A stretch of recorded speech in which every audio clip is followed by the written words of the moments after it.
our staffing assessment and estimate of potential solution.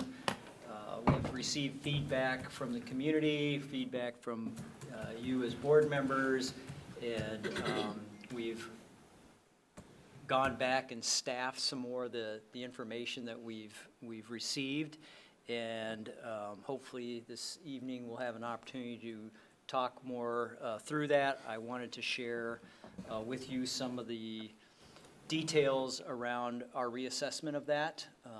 Again, as a staff, we want to listen and apply within the bounds of common sense and what is our best effort at trying to resolve a very challenging problem that we face. So I'm going to ask Ms. Brovold and her team to walk you through what we would say is option 2. And it is deviation a little bit from what we had in option 1, which, as you recall, had some pieces there where we were grandfathering students, and then also looking at what the progressions would be for into middle schools. And we also had a component in there that had to deal with new families moving into Lakeville attendance areas that are currently established, and how to do some adjustment there.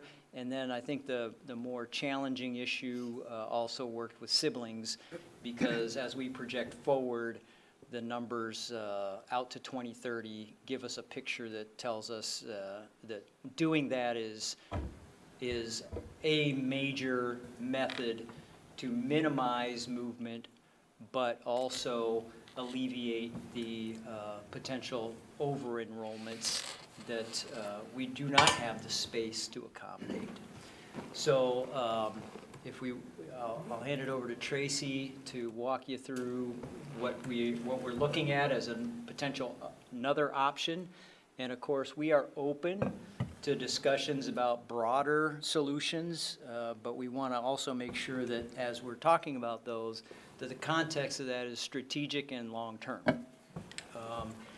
Because we have, what we choose to do today has second and third order effects down the road for a variety of things. And it can be anything from how we're able to maintain our student enrollments across our middle schools and high schools, as well as other challenges financially that we may have in the district moving forward. So I just want everybody to keep those things in mind as we talk through this. So let's go ahead and jump into that, and obviously we'll take your questions as we go through this.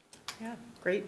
Good evening, everyone. I have 2 members of my team that are sitting back over here. We have Garrett Newtok and Douglas Nenau, and they'll jump in for questions or data sharing as needed. You might be wondering why you have a second iPad in front of you. This is for us to be able to share some information with you as you ask. We know that the monitors are far away, and sometimes maybe some of the data we might be sharing you might not be able to see.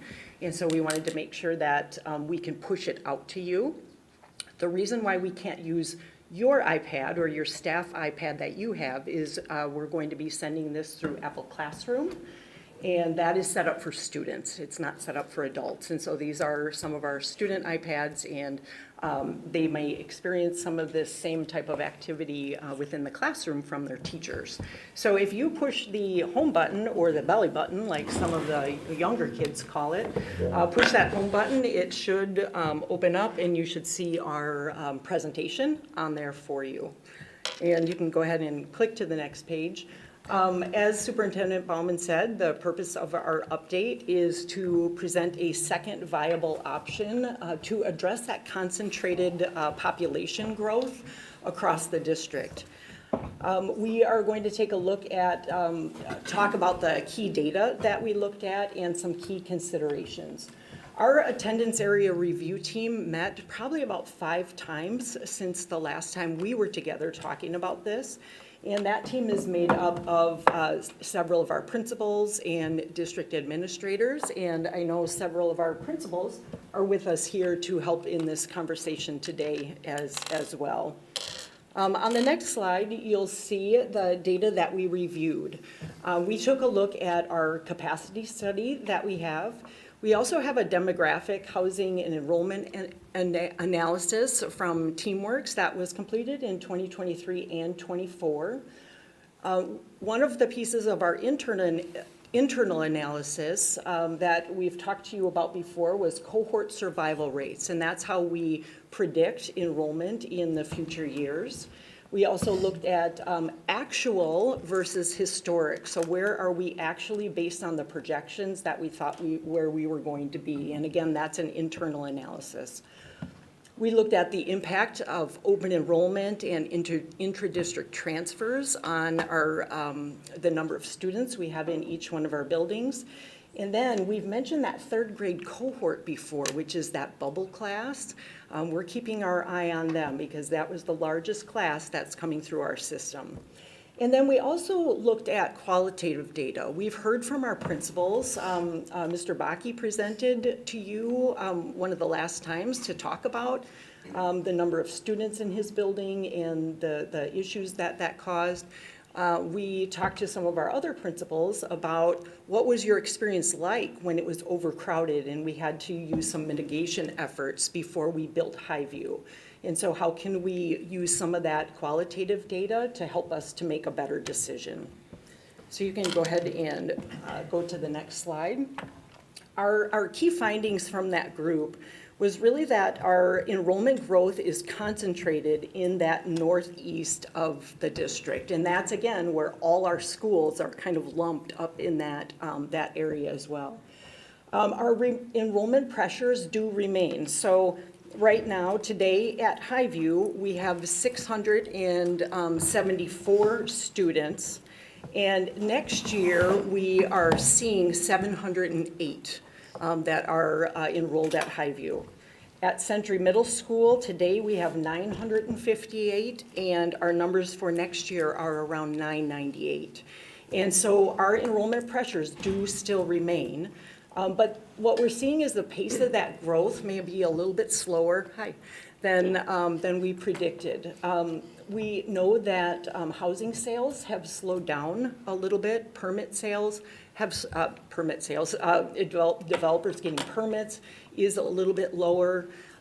Interest rates are high. There's a variety of factors as to why that has slowed down a little bit. Let me just interrupt you there too. So the other thing we're digging into here is our connection with the city and our frequency of data. But one of the things we've learned in the last few days is that the spec homes process, if you're not familiar with that, they build homes on spec, expecting things to happen versus building a home because you already have a buyer.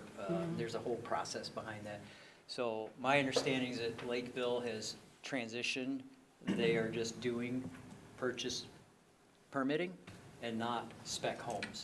So why that's important is understanding your pace of growth is far more assured under a non-spec home scenario. So what we're working on now is trying to find out what exactly in the Lakeville area, and we have to do this for Elko as well, is what is the inventory that is spec and what do we see coming for permitting and being more than joined at the hip with regard to that. So that's going to inform our ability to do two things. One is manage or administer what the growth is going to do in our school system and continue to report to you, the board, and to the public on that matter.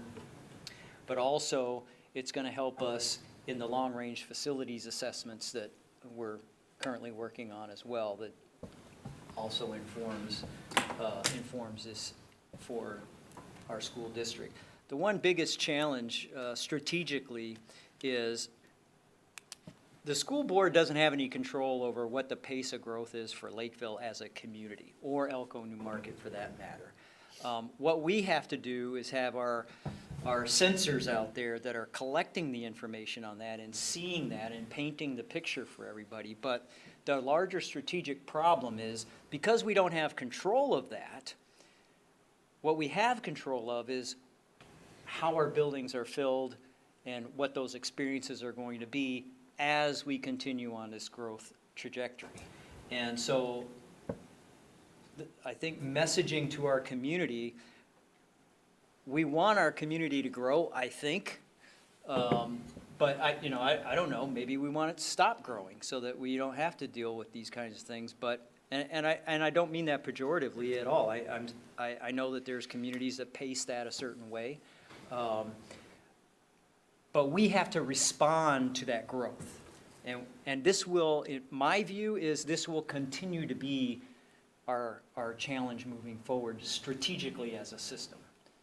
So we have to get really better at communicating and sharing the picture that we're seeing, because I think there's many of our fellow community members, I live in the community, that are maybe frustrated with this. And I understand that from a localized level, but when you look at it strategically, I don't know how it can be any other way unless I build schools in convenient locations to, and that's a tax burden. I don't think, that's not fiscally responsible to our taxpayers either. So this is just to frame the problem. It's bigger than all of us sitting here, but it is our job to do that as sensibly as possible and have some common sense injected into that. And that does not elude me or probably anybody at this table. Okay, keep going. Thank you. Sorry. If I may provide an example of that, working with the city of Lakeville, we see proposed residential housing that's going to be developed. And Amelia Meadows is going to be put in the Lake Marion boundary areas. But we didn't anticipate that 1 or 2 years ago. And that's going to host 88 single-family homes and 144 townhomes, which is going to bring us more students. There's another apartment complex that's going to be in the LVE, Crown Lakeville Apartments. That's going to be built on the other side of 35. And again, that's something that we couldn't have anticipated. And so working closely with the city of Lakeville is really important for us to continue that partnership moving forward. So if nothing's done, then we know that coming this school year, the learning environment will begin to be stressed at Highview with those numbers of students. And at Century Middle School, we know that the common area spaces are really going to be stressed, the lunchroom and the gym and the hallways, those sorts of areas. So on our next slide, we have some additional considerations, and I don't have to go through all of these for you, but we really do need to consider the current and future needs of our district. We want to make sure that we are setting all of our students up for success in the best possible learning environment that they could be in. We want to make sure that all of our staff, our students, and our families have a good experience in our schools. We need to be mindful of our school demographics, transportation, making sure that we have efficient routes to be able to get our students to school, and that whatever we're doing is fiscally responsible for our community and for our school district. So option 2 that the team came together to talk about is, we're calling it preliminary area adjustments. And what this option is putting a pause on moving any students from option 1 right now. The adjustment that we would make are adjusting boundaries for Highview and Century almost entirely in areas where nobody has moved yet. They haven't moved in, or it has yet to be developed. Or the houses are in a certain stage of development. We do have 7 students that are in the area that we are going to propose to move, but we would want to grandfather those students into Highview. And then we have 2 students at Century that we would grandfather in to those areas. Everybody else, as they move into the new development, would go to the new boundary area school. And then the second bullet here is that we would have to do boundary changes either in school year 27-28 or 28-29. And this would give us, putting a pause, would give us the opportunity to work more proactively through a comprehensive process. And it would give us an opportunity to prepare our community for what those boundary changes look like. We would also use interim mitigation measures similar to those that have been used previously in Highview and at Century Middle School. And as I said, we've had issues where schools have been overcrowded in the past. For example, at Cherryview, they had classrooms, 2 classrooms in their media center a couple school years ago. And actually, those teachers loved it. It worked out great. But we've experienced this before. I know Brett is here, Brett Domstrom, Principal Brett Domstrom is somewhere. Right behind you. Right behind us. He's behind us, and he experienced some mitigation measures that they had to put forward at Lake Marion. And so he shared those with our group as well. So if you go on to the next page, you will see actually what we are looking at moving. And I would like to push out to you on the iPad here.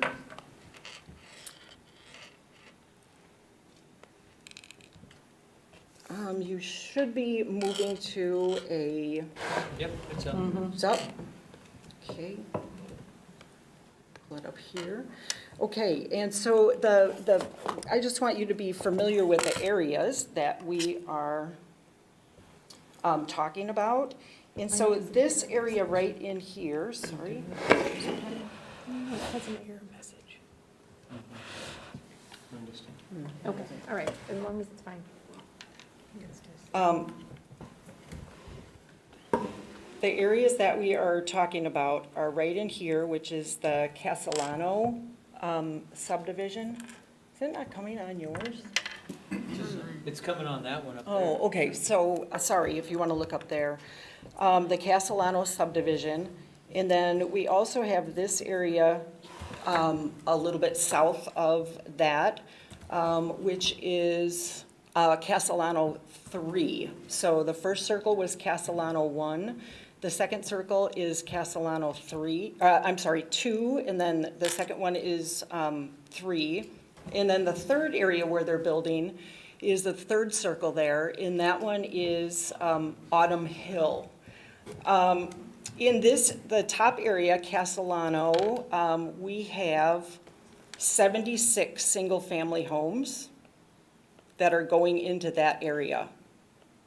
The third circle, you said? Into the top circle. Oh, top, sorry. Is Oh, 76 are going into that area. And so 76 single-family homes, if we predict 1 student is going to come to our district from there, and then we do a third, Douglas, from, what's that? 40% for elementary. Somebody help me with the math there, 76. 40%, about 32 elementary students would be going to Highview from that area.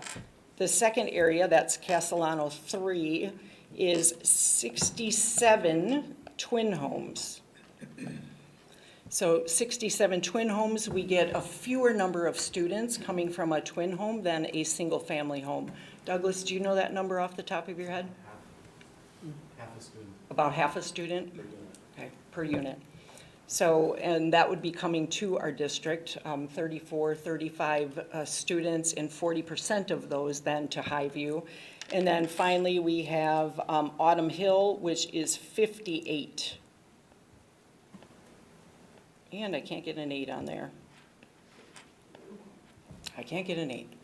58 townhomes coming in there, and we've got about the same number of students coming. So what we feel is that we really have to mitigate for those students going to Highview and to Century Middle School, because they do have building going up right now in those 3 areas. So make sure I understand that. Folks that are literally half of a mile or a quarter of a mile from a school can't go to that school. That's how it is right Correct. now, though, right now, too. Yeah. I think we gotta get over that. Well, Like, I mean, yeah. but when we've got 5 or 6 different schools that are not even at capacity, those need to be maxed out before, I mean, like, this makes 0 sense. And then the fact that we have to potentially do boundary changes in another 1.5 or 2, like, let's call a spade a spade. The design that was approved previously was wrong. Let's just own up to it and make the change that we ought to make the change, or know what the plan that should have been, and create a path on how we get there iteratively, if that's the case. Like, I don't think we should not be running a school district when we've got 3, 4 schools that are at 60, 70% capacity, and one's at 100%. Like, that just doesn't make any sense to me. But that's just, well, I'll pause here. I'll let you guys go and finish. This to help mitigate that problem. For the interim, but I still have 4 or 5 schools that are not even at 70% capacity. Like, that doesn't make sense. Well, Why part of would we do that? Because as we've been talking about, part of the problem is we have all of our schools like in the same In area. one location. Yes, but I this is saw an those. area, but this is an area where Cherry View could absorb. This is an area and so forth. I mean, we've got, Cherry View's what, 65% full? I'd have Right to now? look at that. It's like, That's the Used to be plan for, 65, that's the too. plan for the CV, Yeah. right? I mean, that's what you're talking about. All the any new development in that area is gonna go Would into be Cherokee, vectored right? over Yeah. there. I mean, you could see, Yes. But I think, Brian, what I appreciate about this plan is that because we just, I guess, the old board just did boundary changes last year, right? Bottom corner. But you guys, let's have Um, one person talking at a time. Just But this- because boundary changes happened last year, But if we like started from scratch again, it would Yes. just, the same kids, right, are gonna get affected again. And I appreciate this plan because it's saying, let's figure out what's happening with the economy, what's happening with build, with specs, see how growth changes in the next 2 to 4 years, and then make it, boundary changes will probably have to happen constantly in Lakeville. So it's not like you're gonna do it today and never have to do it again, okay, right? but we do agree that there's locations where they're not building any more homes. Like Orchard Lake, we're at 62.4% capacity right now. Like, what are we doing in that area? And we got 1/3 of a building just sitting there doing nothing. And so if we're gonna have room for additional, childcare, the early childhood center, we could have potentially a whole elementary school ready for that. I mean, if we've got 4 schools that have 1/3 capacity available, like, the Christina Hudson could be that one. I don't know, but what I'm saying is that these Band-Aid changes that we're making, knowing that we're gonna make changes again in a couple of years, those kids that are in those Band-Aid changes, they're gonna be impacted again. So we might as well rip the Band-Aid off now, make the correct changes that we ought to have so that we're set to scale for growth. It's like, Why don't we let them finish? I feel like you have I to be able to understand. finish your I- presentation. I have a question, I mean, kind of related to Brian's point. I mean, if you were able to go back and do it again, what would you have changed, from the adjustment from last year? Because I mean, listening to your discussions last year, there still were gonna be schools that were in the 60% yeah. full. I mean, is there a better model that, in hindsight, or having the benefit of hindsight, that we should have done? But some of that, you're not factoring in all the different things they had to look at to make that model, because, yep, some of the buildings were at 60 to 70% capacity, but we were also trying to save on transportation dollars. Because then, I mean, if you wanna move the kids down here to fill up this building where no home growth is happening, you have to pay to transport them. So that was also part of that discussion, and we were trying to, look at making sure that the buildings were a little more equal with some of the demographics as well. So there was a lot that went into that. And granted, it wasn't perfect, and some of the issues that we've faced right now are ones that we kind of foresaw when we were doing that process, but, Well, Yeah. I'm looking at the model right here, like, I've got people over by, the Holiday gas station, and they have to go to Eastview, they can't go to Orchard Lake. I've got people that live over by Porterhouse, and they're going to Orchard Lake, but can't go to Lakeville. So the logic of like, there's gotta be ways where we can But fill Brian, up Orchard Lake at 85% capacity. And but then you again, they're start to all in the move. same spot. I think you have to remember demographics is a key part here. Yeah, but And let's other see what it things. would look like Yeah. without demographics involved. I'm like, what's wrong with looking at that? They'll have segregated schools. We have segregated schools, I mean, we've got schools that are part of the 20% number right now, I forgot what it's called. Not internally, that's based on the differential between us and our neighboring districts, not internally. If we have that internally, then we get flagged by MDE as having racially isolated schools Based on Which location we already of the do, don't boundaries. we? based No, on, they're all pretty even. No, except for no, we high- don't. We're a racially isolated district, Yeah. right? yes, we're That's right, what- yes, so okay, that's, sorry. thank you for that, Kim. Yes, there's difference. So right now, we do have the differential between our neighboring school districts of more than 20%. Internally, we don't, and that was one of the items that was on the list to ensure that we didn't have that, because we are actually heading in that direction. We are moving closer to having internally inside the district, a racially isolated school. So, yeah, that's a little background. Can you go Yeah, back tr- to how many people are actually impacted by this? So how many kids are moving?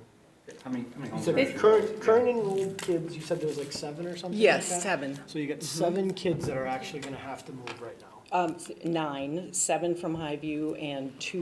No, they're not gonna. They're grandfathered. They're grandfathered in. They wouldn't have to move. Okay, We so, wouldn't so move them. right now, nobody would be moving with your projected change. Yes, Or It option would 2. be, Yeah, yeah, for this Yes. one. yep, That right there. yep. So nobody would be moving, but there'd be 9 kids that essentially, they would have the option to stay where they're at or Yep. move to the new school with the rest of their developing neighborhood. That's what Correct. you're- That's where we're at. Yes. Okay. Tracy, what's the shelf life of option 1 versus option 2? And shelf life meaning, how long do you think, and I know it's speculation, Yeah. but how long do you think this plan will work? A year, 2 years, Option Option 1 two. is designed for 5 years, for 5 out years? to 2030, And option 2? assuming that our projections are within plus or minus 1 to 2%. Okay. And correct me if I'm wrong, Douglas. This one, I think we talked about the 26, 27 school year or 27, 28, where we would have to do something more. And we can develop an option 3 to address your question, I'd love to see Brian, what an about- option 3 would even look like, to Yeah, show to capacity in all of our elementary schools, and if we find out that we have an extra building that isn't going to be full at all, that gives us options to. Well, the other thing too we gotta remember is, we're talking a lot about new development, but then there's also neighborhood turnover cycles as Yep. well. That it's not a static environment for any school. Yeah. But to your point, I mean, we can look at just drawing it to fill. Yep. The challenges you're gonna run into are regulatory challenges. We just talked about one of the major ones. Yep. The other you're gonna run into is what Director Baker brought up about transportation. Those costs become an issue. And then I think the other thing is how does that play out long-term? Because you can't just look at it in this year and the next year. And I know you're saying all Yeah, those yep. things. I understand. And I'm not saying that Highview can't be at full capacity, but it's one of those where if we know there's going to be more growth coming in that direction, let's save capacity for it. If it's only 50% full of Lakeville students, let it be 50%. And then that allows us to be able to move our inter-district students and use them as backfill, and as those kids go through, but then when the district continues to grow and they graduate out of the elementary school, then our kids get back in. And so it doesn't have to be set where they're at 65 or 70% if we know there's going to be an area where there's going to be significant growth in the next 3 to 4 years. Well, to the point of, I think you said intra-district transfer, and it sounded like you meant open enrollment. Open enrollment, I'm sorry. So the Open enrollment, open let the open enrollment, enrollment just kids to be clear to offset there, that. since my coming back and looking at those numbers, I call them innies and outies. We have an imbalance there where our net is not as, it doesn't create the scenarios of supplanting that I think people have in their head about open enrollment. We want to bring more, we want to keep more of our kids here is kind of the bottom line. There's multiple factors on why that changed, and I think COVID had an impact on that, for sure.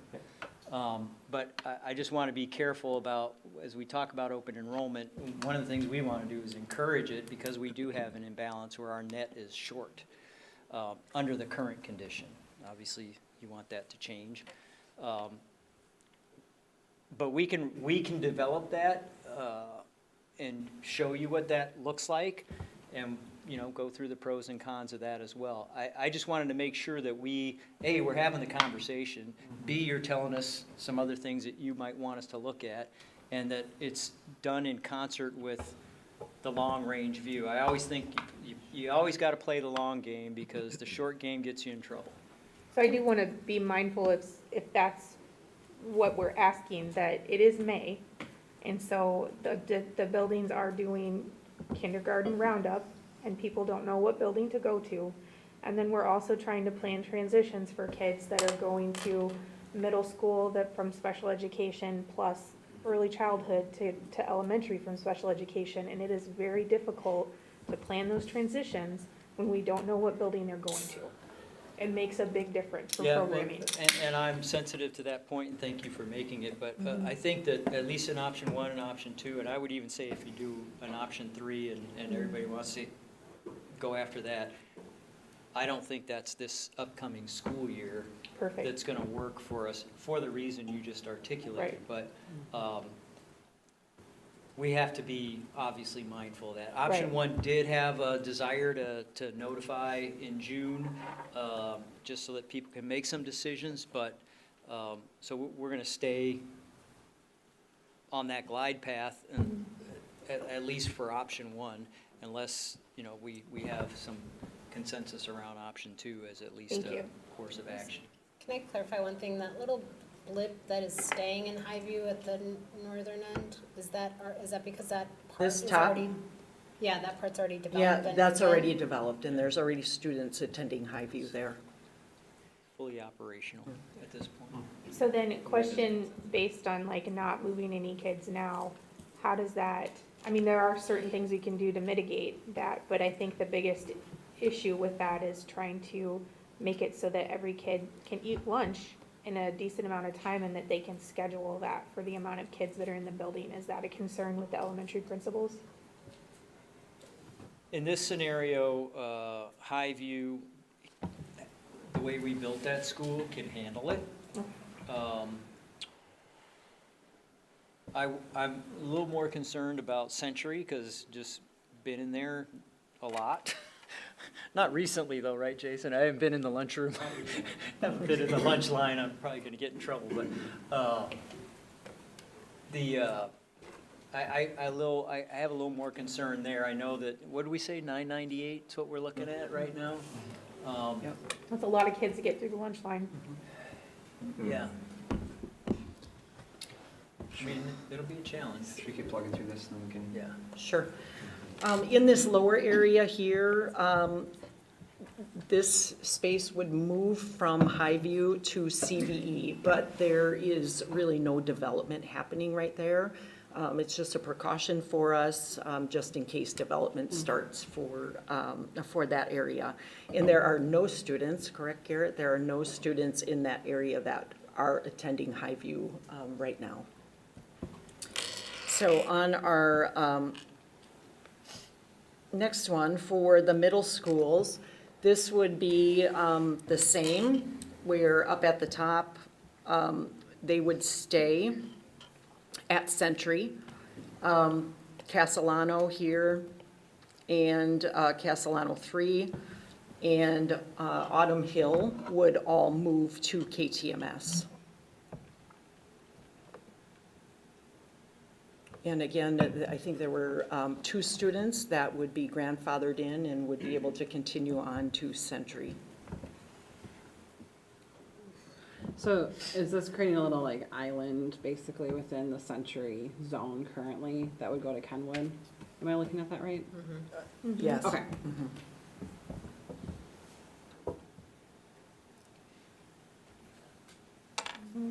Which is how the boundaries were for decades, right? Yeah, I mean, They were. I'm It was a only- patchwork. I'm only considering, like, yes, the original, and it would be, we can't go back to the original Teamworks plan, but where APAVA was the dividing line. And the numbers probably would have shaken out a little differently in terms of Century. Like, this feels, when people talk about driving past their school to go to, you know what I mean? They're going across APAVA to go. But again, students are already doing that in our district. There are many Yes, students these at were Oak just Hills that go across. considerations. Yeah, I'm just These saying, were just it's not like it considerations doesn't last year. exist I currently. think if we're looking ahead, we're probably gonna have a bigger shakeup at some point, you know, so do you wanna do it twice? You know, even if we do a big shakeup, how long is it gonna last? You know, Yeah. if we keep growing. Yep. So do we do it twice, or do you Well, the areas that- patchwork now where it doesn't affect very many people? But the areas that we anticipate growing, I would assume that we would just have less capacity allocated to them right off the bat. So Highview would maybe at, 50%, and, maybe Lakeview and John F. K. might be at, I'm just making numbers up, 75%, knowing that we anticipate growth in that scenario. But for areas like Orchard Lake, Christina, Eastview, Cherryview, if outside of community normal turnover, right? I mean, we should be setting them at 80% across the board, and then you're set. And so there ought to be the least amount of impact for that demographical area for the next however many years so then any changes that do occur is gonna be in areas that we've already allocated towards. That's how I would logically map it out. Sounds like we're talking about 2 things then. Something for this year to address current pressures, but that seems to be like, okay, now you have 10 months. We need a strategy to actually achieve something like that, because I don't think anybody's gonna be prepped and ready to do that in the next month. Well, that's kind of what you're proposing, right? Yeah. Well, I think the real issue is I'm worried about those numbers and getting kids through the lunch line. And not only that, I mean, lunch is a part of the middle school day, and so then you have to think about how all the classes fit in, trying to get all those kids through, like, that's hard. So you're saying you gotta move more kids then? I'm Right now. worried about the middle school with that many, So you're like, saying move more in middle school now? I would rather see. how on earth are you gonna feed them? Well, so Jason can talk to that, we're Yeah, looking. I Please mean, do. We're talking, Please do. we're talking, 998. Yeah, that's a lot. Well, I just know, like, I sit in I help with lunch duty sometimes. I hear from my high schooler who struggles getting through the lunch line.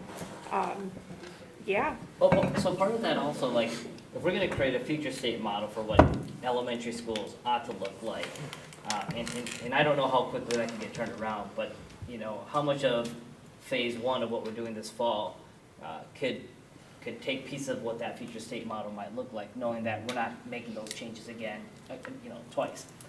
When I think about middle school, I'd love to see what a future state model looks like at the middle school level. Forget about what elementary school feeds into it. Location-wise, where do you want, what would that look like? And the reason for that is, like, we're never gonna get to a place, let me rephrase that there's gonna be instances where, for whether you're middle school or if you're in elementary, you're gonna have kids that just go to different schools when you go to that next level. My son went to Kenwood, and Kenwood has both high school that goes to north and south. So I guess for me, I have less of a preference in keeping an elementary going to this particular school and everyone from that school go to that school. I'd rather make sure that logistically, logically, how does it set so that our schools can scale for growth based on the anticipated growth that we expect, and then from that model, what changes do we need to make now to iteratively get to that for this coming fall, versus making these changes for those kids and knowing that whatever that future state model, they may be impacted again. So again, I don't know how quickly, someone can draw that up, if you know where all the kids are and just make that happen. I mean, I agree it's not easy. Let's get real crazy. Let's like take this building over here that's not getting any new neighborhoods, and we'll make that the new district office and just build a new elementary school out here in a different spot. Yeah, are you talking about Right? Orchard Lake? Yeah. Yeah, I let's mean, do it, why not? man. I mean, Lakeville Orchard, United. exactly. Well, think about it. I mean, if Orchard Lake yeah. has only a 550 in student capacity, and we've got 4 buildings that are only at 65% capacity, that's a whole new school or a building that we could be using for technical engineering. We could use it for STEM. We could use it for District trades, office? district office. It This could is be a nice. growth area for early child care. But I get that we're solving this now, and maybe we should have had these conversations earlier. But let's just.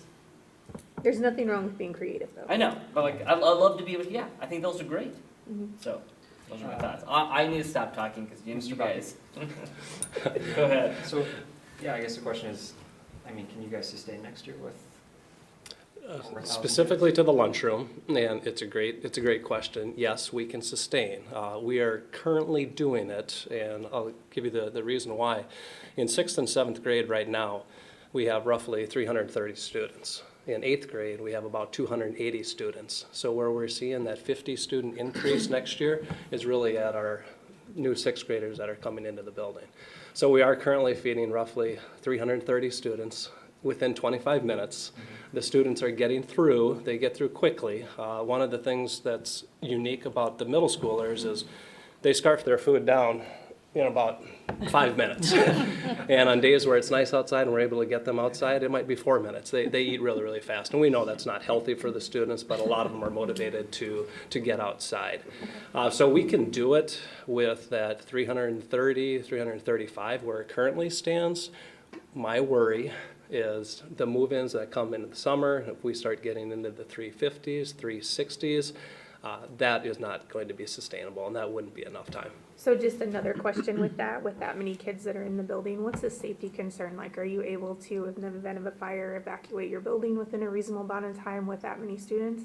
Yes, we just had our severe weather drill a couple Right, weeks ago, yeah. and we do have spaces that are available for the students to go to, yes. Okay, thank you. What is the open enrollment number at Century right now, or projected to be next year? 35, Oh, only 35? 35 in grades 6 through 8. Because we stopped accepting any new open enrollments at Century. Can we move them to the other schools that have capacity? I mean, would 35 students make a difference? Well, it doesn't make a difference, yes. There's 35 fewer mouths to feed.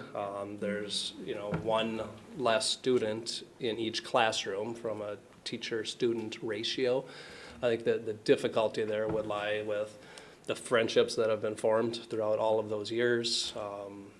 And then they go, but depends how you want to look at it. So the 35 would be 6th and 7th graders, then moving to 7th and 8th. That number 35 represents 6th, 7th, and 8th grade, yes. 10 per grade. Correct, 10 per grade. Divide 35 by 3 and you're so- close. Okay, so let's go back to the point then. So no new 6th graders go to Century as open enroll. Yeah.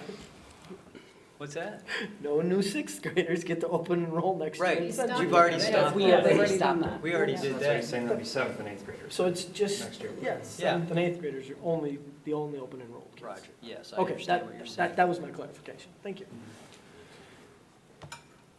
It is 6th graders. There are 10 6th graders. Current. They're not new. Currently, No, as next in year. next year, there's, So there are 10 5th graders that would be going along the school path to Century as 6th graders. No, I'm not aligned. I mean, if we're, like, our priority ought to be Lakeville students.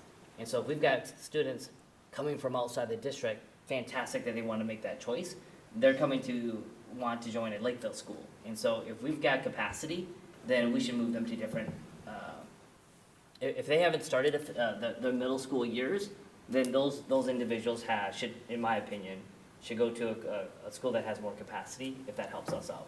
So the caveat is that if you have a special education student open enrolling, you can't deny them enrollment within the district, and some of our programs are specific to certain buildings. Which So- is fair, and that makes sense, Right. and I understand that. Tracy, those 10 that you're talking about when you're saying the path, what do you mean? We generate a school path for our open enroll because they don't have a resident, they don't have a home in the district to tell us what middle school they would go to. We created a school path to say, okay, you come out of Cherry View and you'll go with your peers to Century and then on to North. Yeah. And then Yeah. on to North, so that they don't have to reapply for middle school and they don't have to reapply for high school. So we just created that school path. And so these 10 students would then move with their peers into Century. The only challenge I see is like with that is that we already have elementary schools where there are small percentages of students being split, right? Yeah. Who are Lakeville residents, Yes. or Lakeville area residents, so it feels, Yep. they're not getting that same privilege in terms of, you know what I mean? Yep. I can see it being you have to open enroll in the middle school, and whichever ones we have room in is where you go. So, not to be to, kill this one here, but like, how many other kids are on any sort of a pathway right now, not open enroll, but just like pathway that you have that might not be looked at in that light? So like, are there any other third grade, fourth grade, second graders, whatever, that as they move through here in the next 3 years are gonna end up in Century? So that depends on what decision we make. If we say we're closing open or we're not allowing them to take that school path. So we've cut off that school path right now. So after As of this what year, grade? we have said no more can go to Century. As of what grade though? Like the fourth So graders? fourth graders, yeah. So this is the Third last grade and group down. of students that we're allowing to go on to Century. Just because it was late in the year and we made that decision a little bit later, we're allowing them to go to Century. But the next years, we have changed that school path to go a different direction.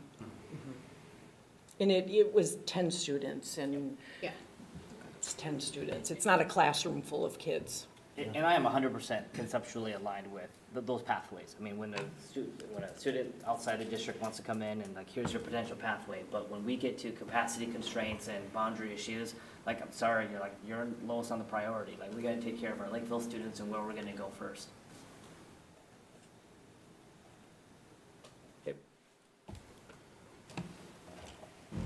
Thanks, Jason. You bet. Thank you.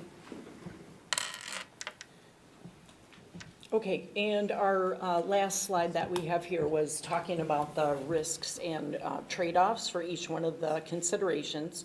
So you'll see across the top, we have option 1 and option 2, and then the considerations that we took a look at. A current disruption for our staff students. Option 1 is higher because we are going to be moving more students. Siblings aren't able to go on following their older siblings to the next school. Option 2 is a little bit lower of a current disruption for our students and families. Building crowding with option 1, of course, that's reduced because we are moving students. And then option 2, it would be ongoing. We would still have that building crowding and try to use some mitigation strategies there. Flexibility to adjust in option 1. Flexibility to adjust means once we make a decision, so if we are going to move those boundaries and not allow siblings to go to Highview or Century, we have a reduced ability to make changes after that. We're kind of locked in because now we've moved the kids. Whereas with option 2, it's a little bit more moderate. We still have a little bit of flexibility to make some changes with those attendance boundaries. Our accuracy and projections from 2025 through 2030. We're moderately confident in that. As you go out, time-wise, 5 and 10 years out, it's harder to be accurate at the building level. We feel a little bit more confident at the district level with those numbers. We've been within 1% every year, but at the building level, it's a little bit harder because of all the factors that we have. But in option 2, if we wait, if we pause a little bit and give ourselves some time, we can be more confident in those projections because we're closer to 2020, 2030. 2030, that sounds so far away. Tracy, excuse Yes. me. What type of, what type of margins have you given yourself in the projections? Just so that, I mean, obviously, there should be some cushion there that, if we miss it, Yeah. we've got a 2% margin that we can absorb. Have you given yourself some elbow room? I don't know what that percentage is, but we have 3 different projections. We have our internal projections from, that Douglas works on, and Garrett's been looking at those as well, just to have another set of eyes on them. And then we have 2 different projections from Teamworks. Okay. And so we have 3 different projections. Ours are a little bit more conservative than what we've seen Teamworks. And their 2 was using birth rate, and then the other one was for adding in housing developments. Okay, so being a little more conservative, you've given yourself a little more elbow room. Okay, thank you. Yep, yep. And then community perception with options 1 and 2, we mixed, the community's mixed. I'm sure you all have heard from our community members about the first option we presented. And I'm sure people would have mixed ideas, as we all do, on option 2. And then a deliberate and comprehensive decision-making process. We feel that it's higher if we pause right now in option 2, and we give ourselves some time to meet and to make sure that we're checking in with the city of Lakeville, and we know where those housing developments are going, and we're just more deliberate in it than in option 1, where we're trying to make some moves rather quickly. So when I look at your option 2, and notice that you've got quite a few that are, maybe I'm looking at the wrong one. I think it's elementary I was looking at. You've got a neighborhood where some are already going to Highview and some are going to Eastview. And I get there is a desire to keep them together, not have as many moves, but also like you got neighborhood kids that are playing together that are literally just going to different schools when there's literally capacity at Eastview. So I think this is where I'd love to know what an option 3 future state model might look like. Because if the future state model actually says we want this entire section of school or neighbors to go to this school, then while it might disrupt more kids, at least we're moving the entire group of kids Yeah. versus just a couple. Can I address that a little bit? So, because we've been struggling with that as well. There's not an operational definition for a neighborhood. Yeah. I took a Yep. swag Okay. at the developer, like we talked about Castellano, right? There's 3 different developments. If you look at how Castellano's laid out by the developer, you'll see that there's neighbors with their backyards to each other, and the backyards, there's a line through it, and on this side is 1, and on this side is 2. So where do you draw your lines, and what do you call a neighborhood? Because, I don't know, I could maybe talk to Tabor and say, what's a neighborhood, Tabor? And he'll say, well, it's where my kids play, and, but when you start applying it Yep. objectively, mathematically, or geographically, or geospatial understanding, it gets a lot more complex than, let's say, breaking up neighborhoods or neighbors. Where does that line draw? And we could probably sit here and come up with different ways to call that. But then the next problem becomes, it doesn't fit into that school anymore. And so now you might have a building at 65% capacity and another one at 80 because you're trying to keep all these neighborhoods together. And how is that any different than, some of the things we're talking about here? I can tell you that the patchwork method, as awkward as it sounds, has been the history of this district for a long time. And when I don't say it's the best answer, we're still going to find ourselves there with a major redraw of all of our elementary boundaries because growth drives you there.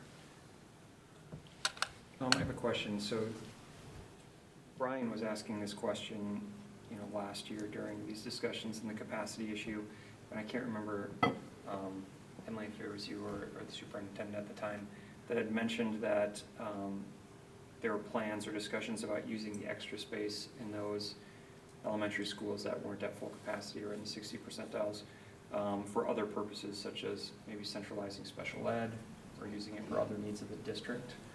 Do you know, did any of that happen over the past year? Or is there any No, plans to do no, that? that was not pursued. There was some conversation around if there was additional space, could it be utilized? Specifically, the conversation was really around early childhood. And could we have some dedicated classroom spaces to be, that presents some some benefits and some other challenges, right? Because now you have a centralized location and you have kids in different spots. But that was really, we talked about that. We did have conversations around trying to move things and could we actually repurpose Orchard Lake for, there were a number of ideas that were thrown out. But other than that, that was really the primary conversation, was specific to not special education, excuse me, early childhood education. Do you have an overlay of the two different plans? Because I'm looking at option one, and it looks like you have those 3 areas already going to Eastview in option one, but the northern part of the Castellano is going to Eastview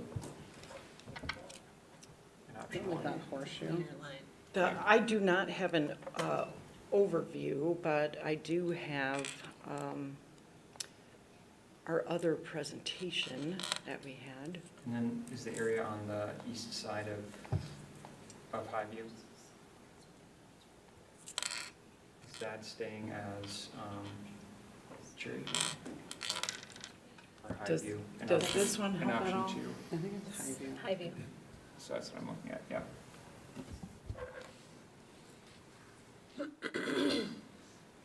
Can you, oh, Yeah, so this is the area that we're okay.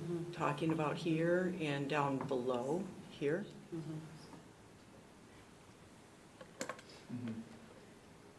So that would still go to Eastview regardless? Yes. Mhm. Or either option, Yeah, but the northern section would not. no, No, because they're already going to Highview, so. they would stay at Highview as in this model. Does that little horseshoe area have about the same amount of houses as the southern half, the undeveloped? Castellano 1, I Yeah, think she's yeah. referring. One, I don't know what, how many one had. And Do is you the have boundary that? right now, I can't, How, That's a road. how many, phase Yeah, one of I know, but Castellano, how many I had a houses they question have? about that. We'll get you that number. Well, it's more, I'm just kind of, I think, maybe, I don't know, Matt, if you're going down this line or not, but wondering like how many students in that horseshoe area are currently going to Highview and could, and I guess going to your point, Brian, like if you just drew the line straight up Highview, Yeah. Take them all. keep that whole neighborhood then would all go to Eastview together. And yes, it would move kids, but they would all be together. Because right now, I can't read the road where the red line goes over, but is it like you drive down that road on the north side, the house on the north would go to Highview, and the house on the south side would go to, Yeah, it's Hideaway. Is that what it was? Hideaway Trail? it's like, your If across the you're street talking about neighbor the split on would be in. Castellano, Yeah. It's Yep. it's Hideaway. Yeah, I feel like I should just draw up. Worst part is I know that. Well, I think what we have to acknowledge with this option is they are trying to keep anybody in Yes, the schools I currently appreciate not that. moving. Yeah. Look at And, stuff. and I'm But And I we get are it. going, the reality is like in a couple of years, They're we're gonna have going to to move redraw everything. Exactly. And so there will be disruption at some point to that area.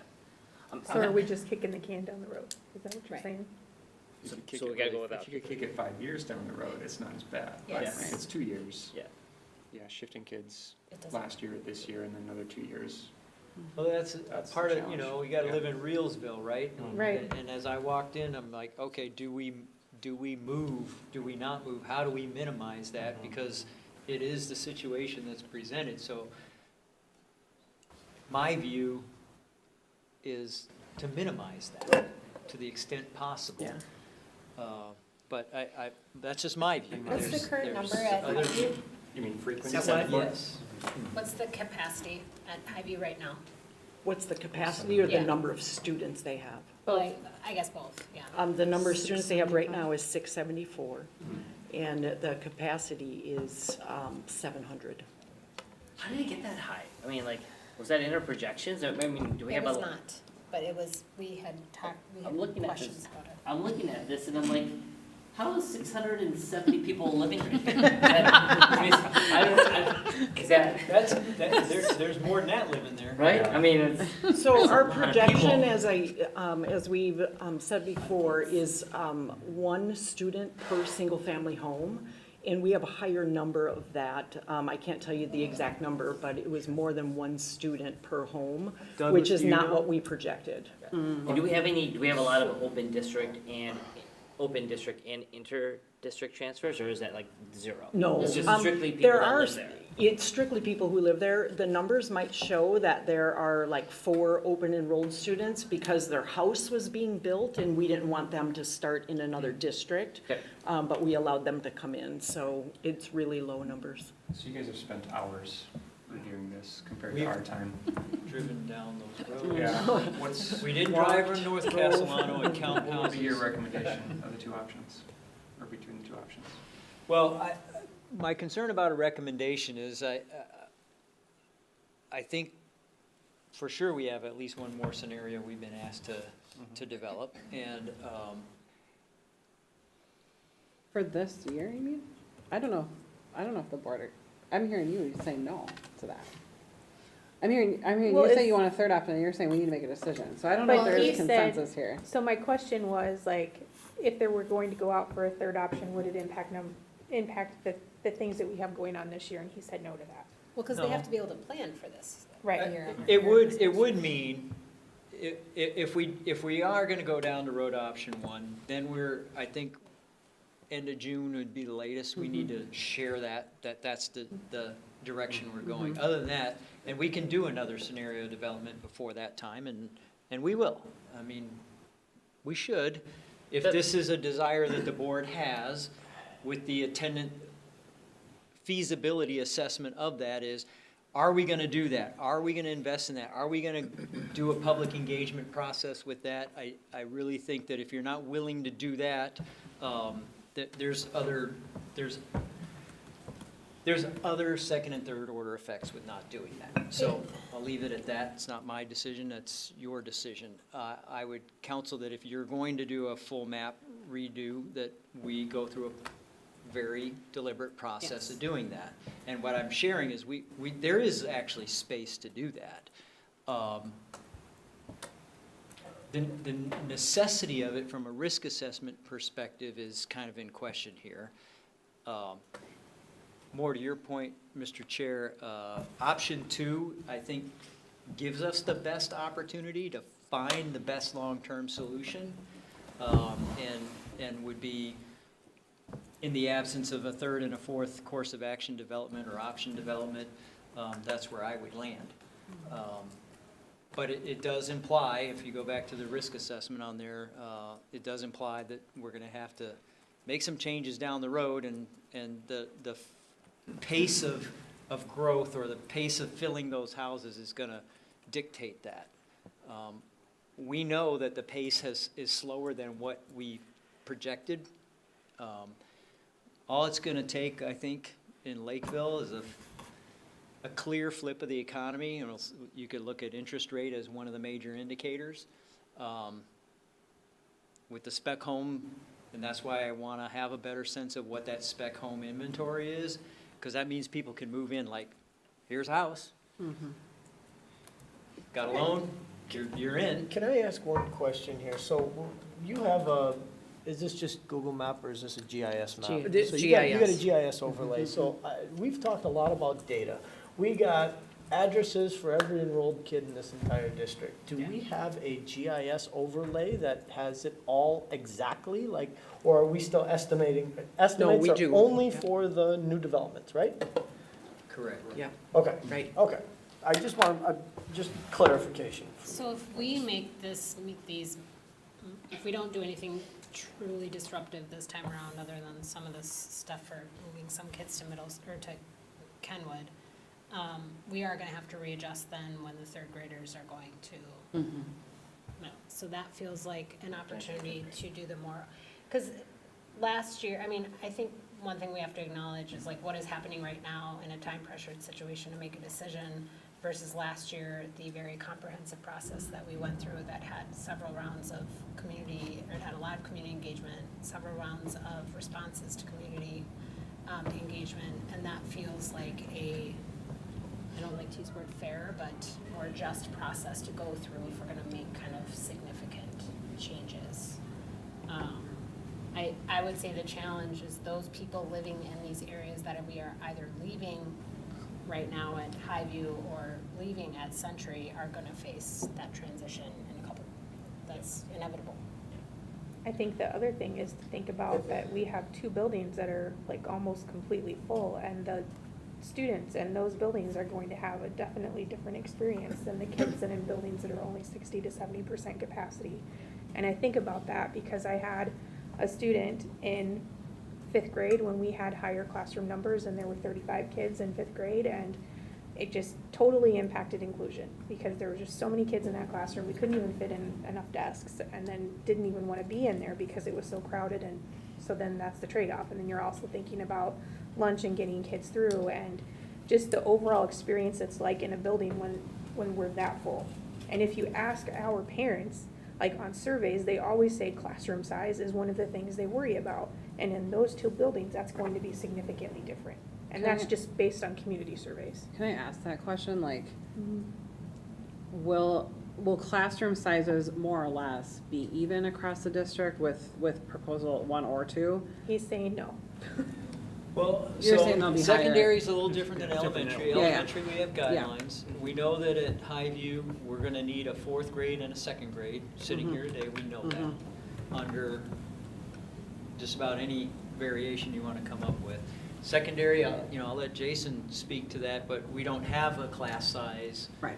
driver Right. for that, so I don't know if you With- wanna with speak this- to that. Section that's moving to Kenwood, how many students is that? And like, what is the, because I know with option 1, it was moving some to McGuire, some to So in Kenwood. option 2 or option? Option 2. with Option this little 2, area there were carved only out two students that already lived there that would be moving. in this area. Yeah. Yes, Yeah. but then anybody else who moves in would then Would go to Kenwood. Kenwood. So, and we don't know what We those don't know. projections might be. We don't know. You all have a class size visualization in our data dashboard, so you can take a peek at that. If you need any help looking at it, we can certainly help you through that. I'm looking at the enrollment count on the dashboard right now. All right. You know, Cherry View is at 611, and Cherry View can have 900 students roughly. And so when I look at this option 2 model, like, take the 185th line, everyone up north from above, go to Cherry View. And so that keeps that entire neighborhood block together. And then you've got everyone south of 185th, with room for growth for Highview, and that gives us another year. Now, again, kids are gonna have to move, but if we knew that what option 3 might look like, that anyone north of 185th is going to be part of Cherry View anyways, then the appetite of making that change easier would be more acceptable, but assuming if that's what an option 3 design might look like. We have to send some of them to Eastview though, Well, we wouldn't have to if you took hang on. because otherwise you're gonna have, Eastview's at 65% right now. Right, but if you take this entire 185th block and move them all straight up north, you keep them into Cherry View, I mean, with this particular design, is what I'm Where do you saying. fill Eastview at? So, that would be a part 2A, or 3A, where we have to figure that out. So for me, like, building size doesn't necessarily equate classroom size, so that's what I'm Right. trying to understand, Yeah. like, right? Well, and nothing moves kids Classroom sizes would be in the the same in immediate future away from elementary, Century, in my mind. right? We're Right, looking. but you just said it would increase. Correct. years down the I think you road. just said that. Correct. Oh, I'm sorry, it would increase class not Building class size. sizes, but student count. Yeah. So Yep. that would be the other, are you proposing a third option where we have kids shifted away from Century and then It's Next- concerning. next year or two? I think it's concerning. Yeah, certainly our class sizes are large. Right. On average, they're between 33 and 35, which is what you're speaking to, and that puts a strain on the students and equally a strain on the teachers that are in there. If they have, 5 sections and they have all those students, it adds up over the course of a day.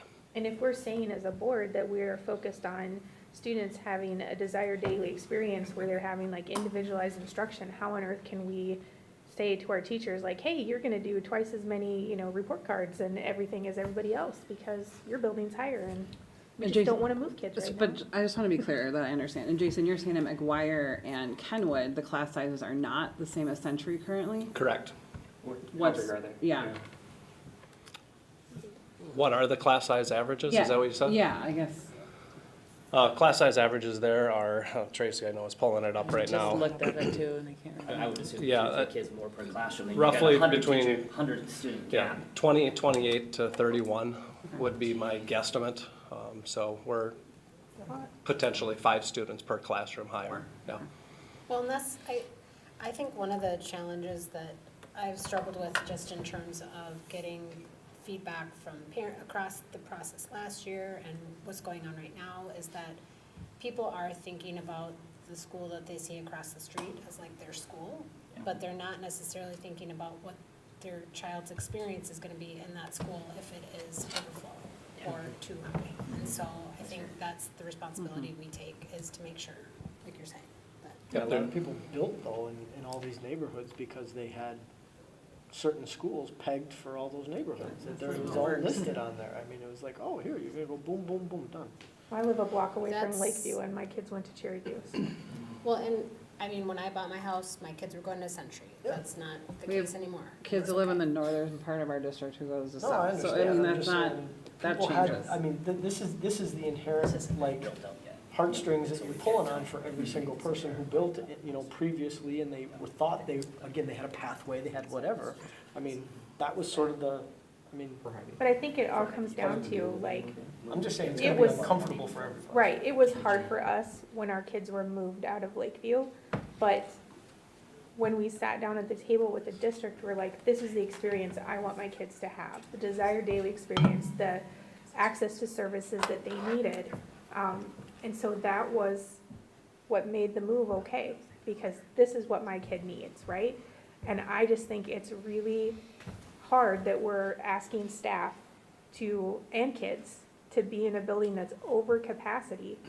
And I just think about all the things that it's in a building every day, like safety and inclusion and lunch and all of the different things. The experience is not going to be equitable across our buildings then, Well, and Century would be in the same position for another, 3 years. right? Yes. Mm-hmm. So to your question, Director Cameron, in the horseshoe, AKA Castellano 178.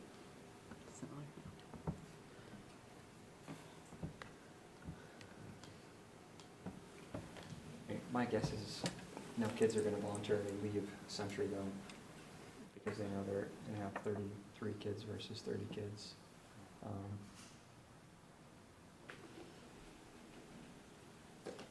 Can I ask a middle school question? Are we good with elementary? Ready, sit down. Alright, so Just stay. I'm seeing the middle school proposal and just make sure, and maybe I was mistaken, like, the section highlighted in blue, that's what's going to Kenwood, correct? Or not even highlighted, outlined in blue? Yes. Okay, got it. And was there a reason why we didn't just go like down Ipava, west? Ask Brett's neighborhood. Yeah. Yeah. I mean, why, Because you guys put it out to a survey and we blew it up, that's why. That was, that's what I made the point earlier, that this, part of what we have to recognize with what happened last year, in my opinion, is that I think Teamworks made a mistake. proposal, well, maybe. We're here right now, so. I think we said, we're gonna listen to our community, we're gonna, and we did. And it resulted in how many of those students staying at Century, and we're where we Exactly. are. Teamworks had I less would people agree staying with at that. Century than what, Yeah, was Teamworks approved. had the Ipava line as the first So we should proposal. have listened to Brett. Yep. Don't lump me in the whole thing, I'm only part of it. Well, I mean, right. it is absolutely a take something vexing on it, problem, and it deserves our full attention. And there are just so many variables here. At some point, you have to say, these are the ones we're going with, and no matter what, this is what's the level of pushback you're gonna get, because and I'll go back to my opening statements around, we're a growing community. And if you think of it long-term, there's the other part of, you don't have enough kids to build another school. And that's a tax burden as well. And we have to be really careful about that. Just my counsel as the superintendent, that's what I would say. When you're gonna do that, it's a have to, not a want to. And you have to see that coming. And so in between that, you can either do something radically shifting, or you can do the patchwork that we have done in the past, till we got to the point where we needed to do Highview. And if you know the history, there's a Crystal Lake Education Center, it used to be Crystal Lake Elementary School, right? And we closed that down because we started shrinking as a school system. Then we started growing again, and Which I'm going it's to kind of the just, cycle of school districts in Lakeville as we grow. right. The smart thing is, where do you build those next facilities? Because you can set a different condition, but when you put them all down Ipava, And I'm gonna continue to throw it out there that we do have a building that's been at capacity for over 3 years, and that is our Crystal Lake Education Yes. Center, and it has not been prioritized as a need within this district, so then we have kids that are going to other districts to get their early childhood services. Yeah, yeah. And if you would look at the percentage of the population of students that we are actually providing services for, based on our capacity needs, I would bet it would be lower than 20%. Option 1 versus option 2 on the middle school, it doesn't seem like option 2 really addresses any, like, quick needs for Century. Does option 1 have a better immediate impact on Century's population? Not for next year. We start to slowly see the shift in years 2, 3, 4, and 5 out, but that's a slow shift. Yep. What would option 1 or 2 provide any shift in the next 2 to 3 years? no. No help. Suck it up and deal with it. Well, there's also the third grade band, and I'm not talking about the one that plays instruments, the cohort, that, we see a growth pattern with middle school that puts us around, what, I think it's 3,011, is that what, I got that number right? 3,001, okay, I add an extra one in there for no doggone good reason. 3,001, so we have 3 middle schools, divide by 3, using your method, sir. You got 1,000 in each of our middle schools, so red flag up says, do we need to think about additions? And if we're gonna think about Right. additions, how are we gonna do that? And Correct. what about the common area spaces for all 3 middle schools? So additions, common area. So that's how Coming far out we're looking, and I gotta come to you with, what's that look like, and how Right. we deal with that. But it doesn't say, build a middle school. No, not yet. Because then second and first grades are much lower. Right, so that's Back the, down. we have to be careful that way, because a middle school proposition is a lot of millions of dollars. And then, can you sustain that? No, And the answer is, don't look like it right now, but, not for the next 5 years. right, so, Unless we had a middle school that was paired with a community education, something that had a multi-purpose function to it. Sure. That was in the south, for instance. Thank you. yes, ma'am, correct. Something Yeah, that could something- accommodate some of the Or other an issues ALC that we campus could, or if we early didn't childhood use it or- with middle school, we could start to use it more with early Or childhood. district office, Yeah. all things. So I believe I recall then, I mean, lots of good feedback, good ideas. I recall that past boards were the ones deciding the boundaries. We were elected by the community. We know our neighborhood, we know the streets, and we know which houses that are back to back that aren't really, like, that's a division. Like, we know that's a division, And so, I would be open if you guys wanted to, like, what would it look like if we took a stab at it? As a board, and say, hey, here's what a mock-up might look like, here's a design, I get it, I'm not saying this is the final model, but it could be like, this is like conceptually what we think might work because we know our community, we know the zones or the areas, and then you guys can fill in the data elements of, yes, this will work, or no, this won't work, or X, Y, Z. I mean, I don't know, those are my thoughts. I'd like to be involved, because I think, like, we're gonna go through more and more of these iterations. Like, Brett has a point of view, and he represents a lot of people on that street, right? So, I just wanna put something out there, what you just said. We represent the entire community, Yes. not our neighborhoods, not our schools, I understand. not our kids. We're here for the whole community. So I think we need to be careful about saying, we know Brett lives in that neighborhood, you live in that neighborhood, so we represent that neighborhood. We can't operate that way. yes. So I just wanna put that out there. No, Okay. that's fair. Okay. But we do know our community. And so I think, you know, being able to say, hey, maybe this is the way we need to go. We can keep going through these iterations back and forth over and over, and next thing we're on option 6. But I think, like, we're not appreciating the expertise of the people on the planning committee who, I mean, I know my neighborhood, but I don't know that I know all the ins and outs of all the neighborhoods, and then the programs that go in the schools, and all the And way, the transportation, the and the demographic factors, demographics, and, and, yes. yeah. Pull and bill for those conversations. I'm not opposed to us becoming more involved in a process, but I don't think it's us going to the drawing board and saying, you know, With a marker and drawing lines right here. no, I mean, this is us being part of the process right now. Yeah, I mean, we're relying on them having spent hours and hours 5 looking at meetings. this to provide us with the Right. best, or their best recommendations. I mean, I still think we have an issue. I mean, I like the idea of option 2, but I don't think it addresses the Century problem at all, you know? And then I also worry about having to come back here in 2 years. Yeah, and do it again. Or a year. Or a year. We don't know what's gonna happen Because there between was now the and other, I know it's something that was discussed last year, with Lakeville was a big concern. And you guys were saying that, hey, in 2 to 3 years, Lakeview's gonna have to be addressed, and now it's been a year. So, but the numbers went down last year for I some know, reason. that's They what did, they didn't yeah. follow the Yeah, way which we is thought they weird. would. But I mean, is that still gonna be an issue? You know, if we have, I think it Amelia eventually will be as that Crown neighborhood Meadows opening is up. turning over. Yeah. But Part of me would be curious to, and this might be too much for this year, but to survey the horseshoe, talk to the parents and say, this is what the map is gonna look like.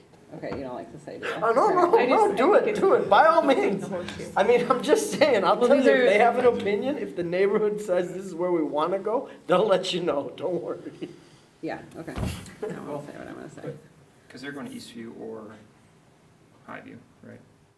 I guess what I'm saying is like if they saw this map and saw that this entire geography, because Highview is really, I mean, it's a busy road, kids aren't typically going across, right? So if they see this and say their southern neighbors are gonna all be going to Eastview and to Kenwood, would they be interested? Like maybe they just have a kindergartner and it's not a big Yeah. deal, or, because that's That's a good all point. brand new houses, like, Yeah. I don't know. I don't know what they That's a good think. I guess the question is, did they get moved last year? You know, and are they going through it again? If they went through it, it was just hasn't been hiding, built yet. right? You guys have total autonomy to decide where the new development should go. I 100% believe that. So We can there's just no, give- we there's give your them the house, option. you control. Yeah, I mean, there might be a lot that There is a choose. Tell them where they go. And there is a grandfather clause for most people already in, so. I don't know. So what's next? What do we need to do? Well, Brian, I know you want an option 3, but Superintendent Bauman suggested option 2, and Tracy, according to the grid up there, you thought you had the most, correct me if I'm wrong, but you thought you had the most confidence in option 2.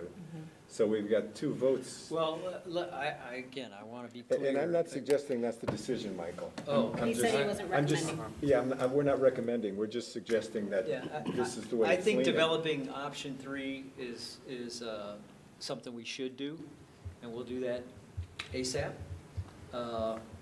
We might have to have another special meeting to go through and assess that, but, yeah, and we'll do that as fast as we can. Douglas is already working on it. He's over there going, And what do just I to do? clarify, option 3 is to try to make sure that some of our more landlocked areas are at fuller capacity for their schools. Yeah. Yep. Superintendent, can I ask a question? Based on like these 2 projections and it not providing any relief for Century, Is there, some additional, like, administrative staff that is needed to help, like, with that Well, building? there- Like, is that something that's being?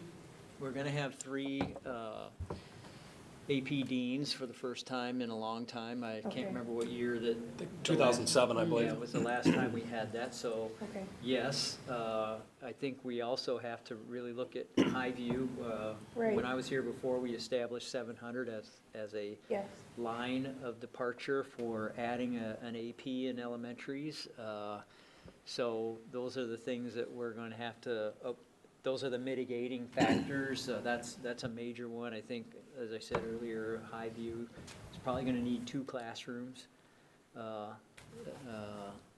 You mean sections added? And the high view is, like, it's quite, at least when I went through it, it seems like there's areas for grades. And so how is that happening? There's a section in another area of the school that isn't tied with that pod, kind of. It's going to have to be. Would there, For mitigation purposes. would there be a thought process of adding, like, a counselor at that middle school level too? Because you only have one, right? Correct. We have 1 for 1,000 students. I would gladly take would another not- student support specialist or Right, counselor. something Bill? like that, because that's just not feasible for anybody. I mean, that's what the my levy hair on was, fire. right? That's what the That's levy was, and the field community levy. didn't support it, so, I mean, Well, we have to look at it But from based the on other our guidance numbers, that we've yeah. received with regard to the budget, Yeah. and unassigned fund balance and those kinds of things. Sitting here, I'd tell you, we certainly have to look at those kinds of mitigations in order to help the situation as best we can, but, yeah, I can't sit here and say, yes, we're gonna do that, and yes, we're gonna do that. I was just thinking, wondering if it was a consideration, just based on, you know, like, providing the most support that we can for not only that, the students that work in that building, but, for like, thinking about like doing teacher evaluations and, you know, just having people available to meet student needs. Like, if there's one counselor for 1,000 kids and something happens, like, right. what on earth are we gonna, I mean, it's just, yeah, the student experience would just be off. They and were definitely inequitable. under-resourced compared to Yeah. our peers in this space. Right, but then, I Yes. mean, you also think about like how many kids are at McGuire or Kenwood, and they have one counselor, right? But Right. it's still, the ratio is off. So you're. Well, it's off across the district, to Yeah. be Yes. candid about that. We know that. Mhm. I'll just leave it at that. So you're coming with an option 3, or that's the plan, but we're not gonna do anything, I just wanna make sure I'm understanding this. We're not doing anything too disruptive for next year at this point, because that would require, because at this point, everything is planning for buildings for Next year. next year. So then it feels like, I mean, from my perspective, it would be great to hear something in option 3 that would more thoroughly address Century. To at least, so I feel like people can do anything for a year. I mean, that's not true, but that there's kind of an end in sight as opposed to like seeing a scaled back. Well, I think that should be part of option 3, to see That's what what I'm that saying. future state model might look like. I mean, it doesn't have to be 100% baked out, but conceptually, like, this is what we think it could be, and we think this is 90% accurate. And then whatever option 2.5 is to bridge to that option 3, if that's doable for the fall, I think we should look into that. Or we can say, we're gonna do this right now and not cause too much disruption, but have a plan for something more significant next year, as opposed to like 2 to 3 years Because even from like, now. yeah, kind of warning, hey, Yes. fourth graders, you might not be going to Century. Right. Type of deal, yeah. Because I think we can't just leave Century hanging, and which I think this option 2 does. I mean, I just don't think that's enough to address the population Can you problem. pull can you do option 2 for elementary and option 1 for middle school? If that addresses the issue?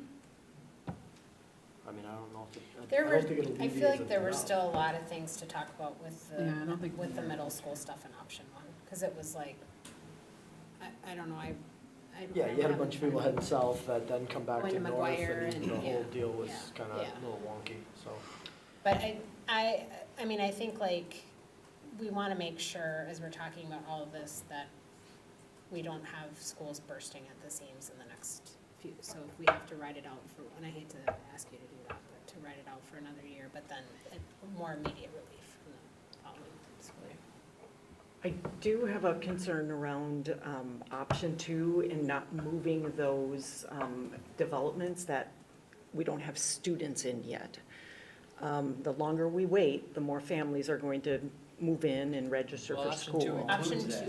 Option two. I know, but if we don't go with Make that option decision 2, now. make a Soon. decision soon, then we're gonna have more families moving in that we might have to grandfather in. That feels like, to me, it feels like with where we are timing wise, that, and this is, sorry, this is just my opinion, but option 2 is what we go with for now. And we do something more massive next year that we can involve more community input, have more leeway to make something that provides more relief.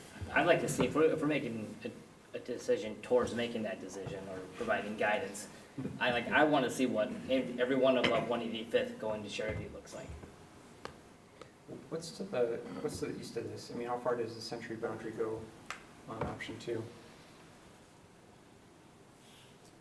Because on option 1, you have it cutting over to McGuire pretty Go to quickly. Cedar. Sorry.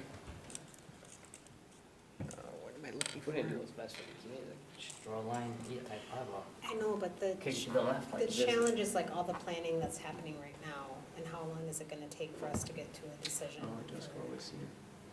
Does that help? Yeah, Wow. just go right there. Hmm. You wanna go left? Cross Go Cedar, across. and that little jut out you see there on the right, Yep. that's, I think, Farmington. Yeah, Is that right?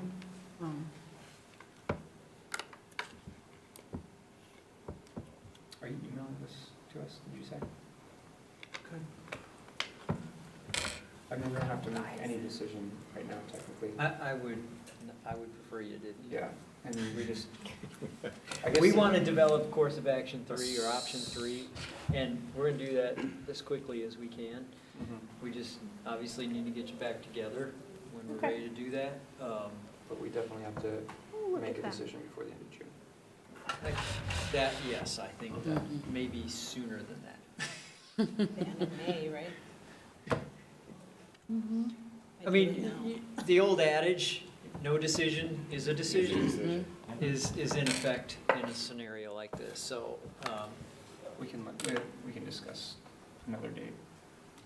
Well, I guess, how We're quickly meeting can you again, guys, right? Next, how quickly can you guys put together additional options or other?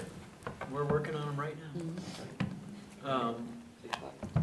I need some time to assess that. I need to bring the whole team back together. And I think I gotta upgrade the coffee. well, I think part of, I mean, Yeah. I think part of the challenge, at least what I've been hearing in the community is like, this is happening again. And so we just went through it, why are we doing it again? Yep. And so when we do patchworky things, I appreciate that, but it also feels like if the third grade bubble is our biggest issue, then how do we address the third grade bubble? And probably things will fall, and I would assume, like, we don't know what's gonna happen with the growth, like you're saying, everything like that. But how do we comprehensively address that so that Century has provided some relief sooner? And that families can just get on board with one big shift. Well, if you're looking at third grade, the logical concept is if it's 3,001 kids, you have to split up 3,000 kids going to 3 different Well, schools. they're not all Assuming same that they're all the same capacity, size. they're not all same capacity size. Well, Yeah. McGuire's a little bigger. Yeah, I think- and that's the challenge, we have You're gonna less than send the more wire. people I mean, south. so option Yeah. 2 didn't, or option 1 did have that spread a little better, but. Well, because it results in, I think option 1, if I remember, then McGuire becomes a split middle school too. Yep. And is that, I mean, that's the stuff that I feel like, does that make sense? We got 2 high schools. Well, and I think at this point, like, they're working on another option, so I'm not sure, like, if there's a need to continue discussing or just move on So I guess until we get, So and what go to what are closed some session. priorities for this third option that we're looking at? Middle school. Middle school? Century Middle School relief, and I think cross-leveling a little better across our elementary The air schools. conditioner. being mindful of those that are a little more landlocked.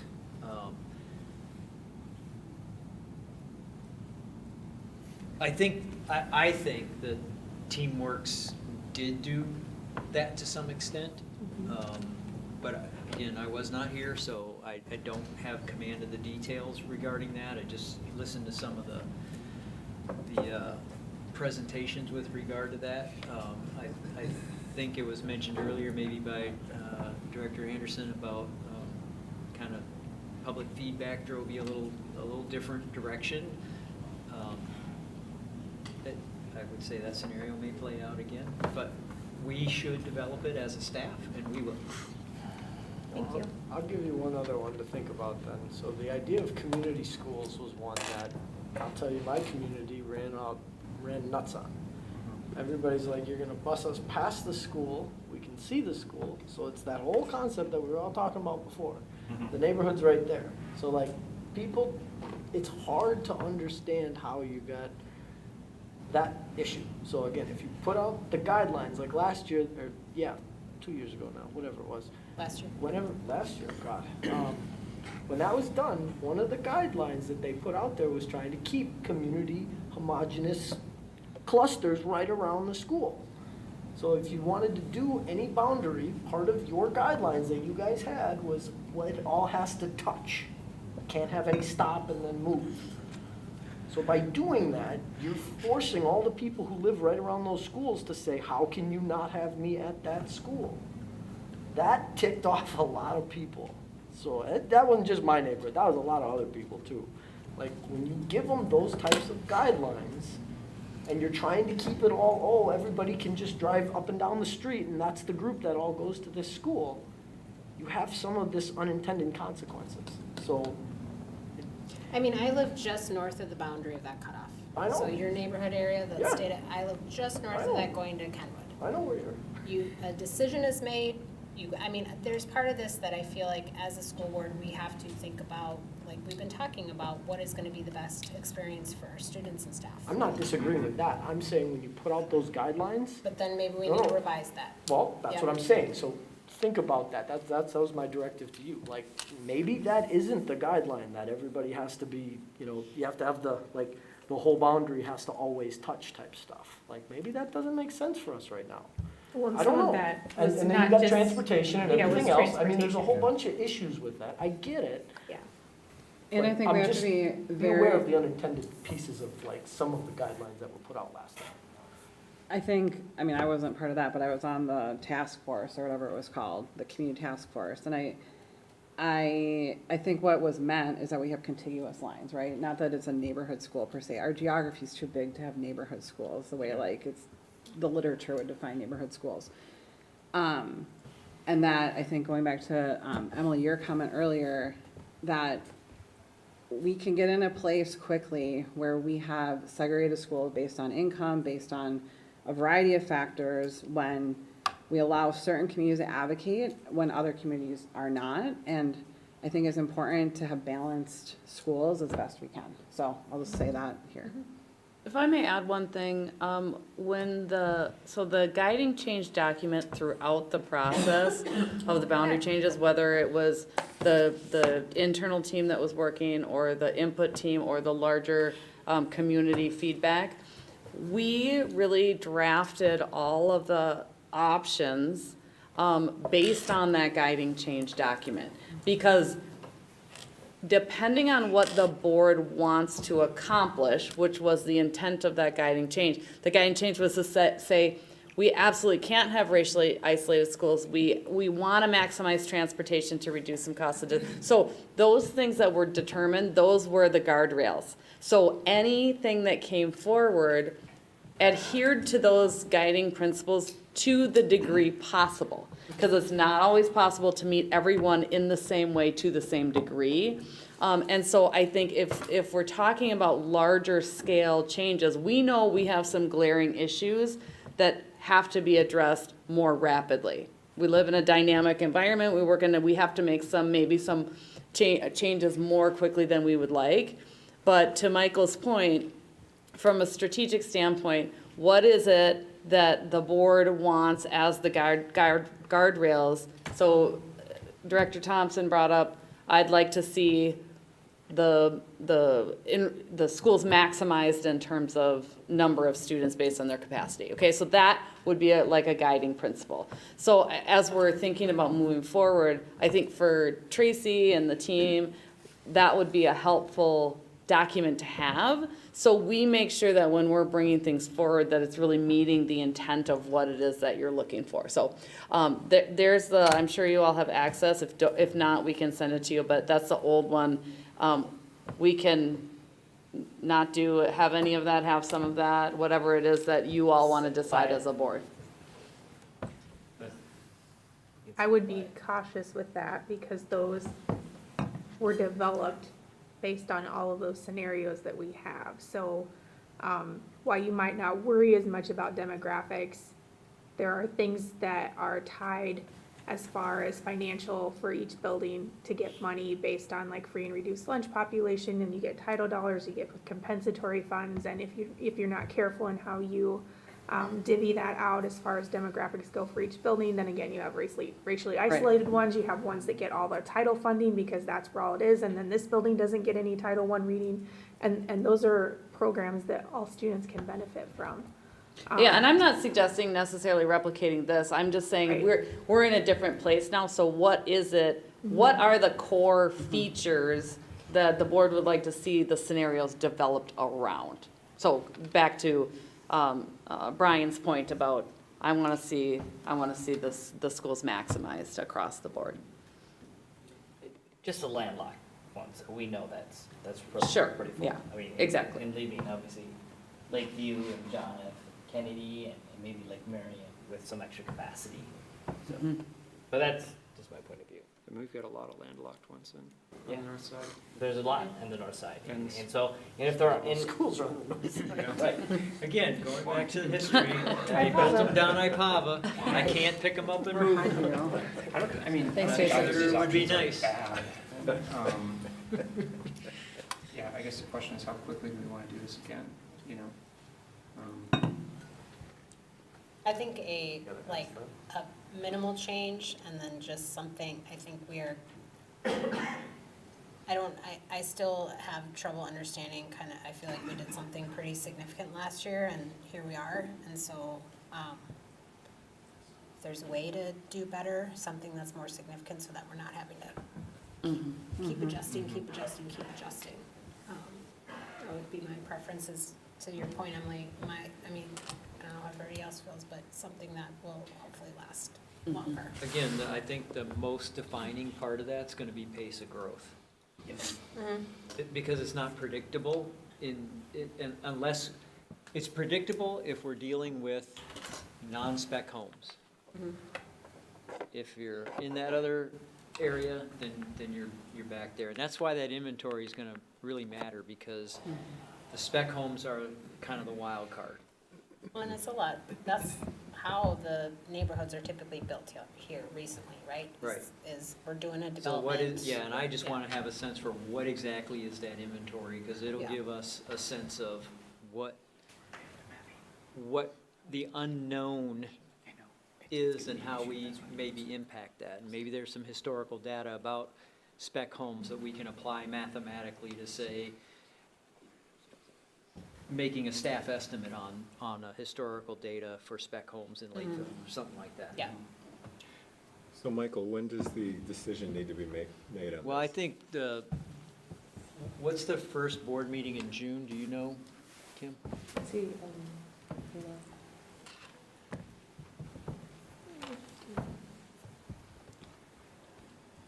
Don't say June 6th. Okay, good. Guys, just one more question on middle schools. I'm just looking at June 10th? option 1 versus option 2, and I just don't understand how option 1 doesn't just leave Century completely exposed, because option 2 takes out such a big chunk of their land mass on the east side there. I mean, if that south portion of 185th, between that corner, that southwest corner between 185th and Cedar, like develops out, like that currently is all going to Century. on option 2? If it develops out, but Yeah. so far, according to the city of Lakeville, there are no proposed residential spaces. Okay. Well, and we, You'd have probably Blue pick it up, and then the Yeah. lower, the south of Blue would end up, Just McGuire right would there. pick that up. And then south of McGuire would be the other school that would be picking that up. For me, and I don't know if this is option 3 or not, this is just, maybe it's a 2.1. That is, if the horseshoe got included, how much would that alleviate space needs at Highview and Century? And how many, in those 78 houses, how many students are currently enrolled in Highview or Century? And, you know, would that significantly help the situation, just adding the horseshoe To Eastview or to Eastview and then adding it to Kenwood? Yeah. I don't know. And I realize So that you're affects, saying that and I for- realize that affects current students, so I realize that, yeah. you're saying that for this coming year. To 9 kids or whatever, like that. No, these are 78 houses right here that are currently being lived in. I just don't know Yeah. how many students are living here. Isn't that what? No, I thought that's, it the was like 7 to 8 78 is houses. is not Three in there. portions. That's a different, yeah. Would help to know. Would you oppose having them going to Cherry View? Knowing No, that I'm- the kids across no. the street are all going to Cherry View as well? No. I mean, I think my opinion is if like a lot of these houses in here go to Highview right now, they might be interested in moving. I don't know.